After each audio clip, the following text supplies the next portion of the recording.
So I decided to make a video. I'm not really taking it too serious. That's why I'm laying down. But I wanted to make a crypto about, I wanted to make a video about crypto. So the thing is that there will be winners and losers. And what I mean by that, or let me take a step back first, because that's kind of a bad way to start. Uh, if you never heard of game theory, then that means that you play life, summarizing here, you play life like it was a game, and every decision and move you make is to be a step ahead of the next person or the person ahead of you, right? Like game theory is you're always trying to strategically put yourself in a better position, because there's always going to be winners and losers. Um, Now, with that being said, if we go into stock or crypto, then if you're buying at a peak price, meaning that, see, look, you got to understand that when shit goes up, it has to come back down eventually. Like, because people are putting their money in. Think about it like it's a community pot, right? Think of Bitcoin as a pot in the middle of the city. And people put their money inside this pot with the ideology that is going to reach 60K, right? Now, we have people who have a whole lot more money that are putting their money in the pot, but they get a bigger piece of the take because they have, I guess, more jurisdiction of the pot, right? So when they decide to take money out of that pot, well, now their pockets are lined, but there's less money in that pot. There's less liquidity. And so the price of that pot goes down. So now people are panicking because they put their money in this pot and they have no idea why. They're just doing it because everybody else is doing it. And now it's starting to go down and they have no idea.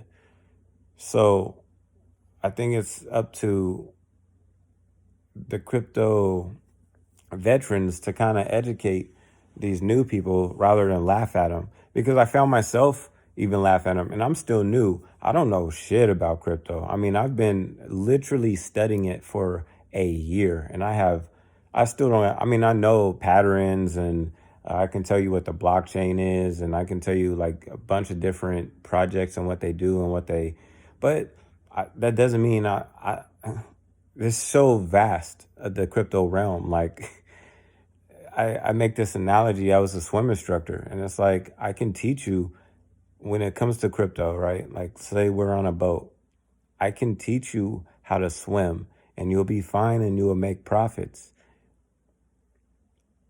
Or you can learn how to dive, and you'll go way down deeper into the depths.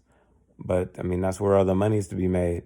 But also, it's very dangerous down there. So like, that's what it kind of is. It's like the crypto is just the ocean, and it is deep and it's vast, and it's its own ecosystem, and yet you can skim the surface and have no idea what's at the bottom.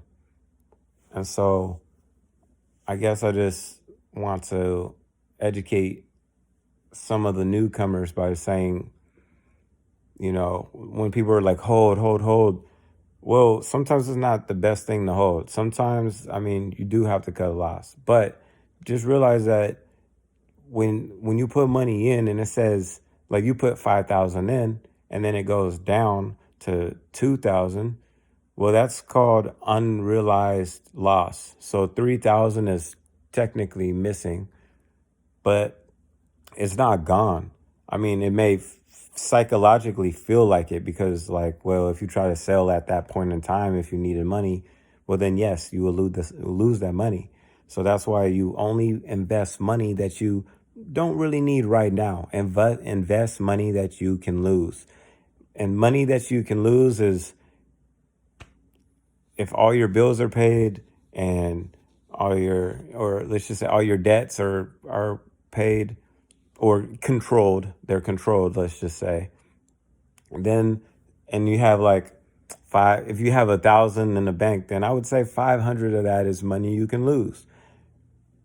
But if you're trying to catch up on payments and you don't have any emergency money, you don't have really any money to lose. So don't invest in crypto. It's really that simple, right? Like, yeah, you hear these stories of people investing 500 and flipping it to 10K, but they probably had that money to lose. Like, if they lost 500, it wouldn't have made a difference to them.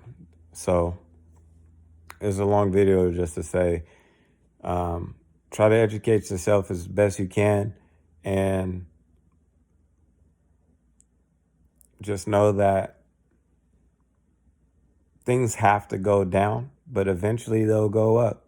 And when they go up, they will definitely come back down. So collect your profits on the way going up. And a way to do that is called laddering out. So it just basically means that, like, let's say you got 10,000 invested, or let's just say you got 5,000 invested, and it goes and your coin goes up to 6,000. Okay, cool. Well, then you can take out a portion of your coin. You don't have to take all of it out. You could take out, like,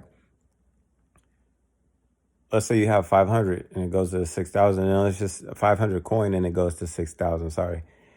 Then you just take out like 100, and that little bit of profit, just use it for whatever you need. Like, crypto's supposed to be used like in everyday life exchanges and shit. Like, yes, like Bitcoin, it's a store of value, or at least that's what it's becoming to be.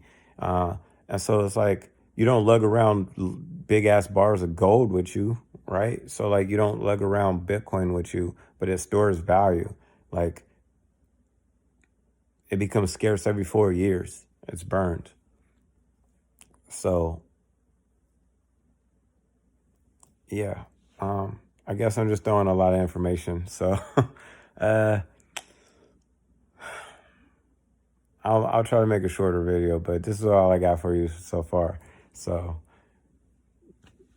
be safe, invest what you can lose, and have fun.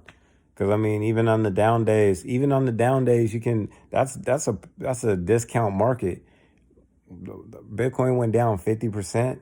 Like, that's a time to buy. Like, you know that it's going to go back up, then buy it on a dip.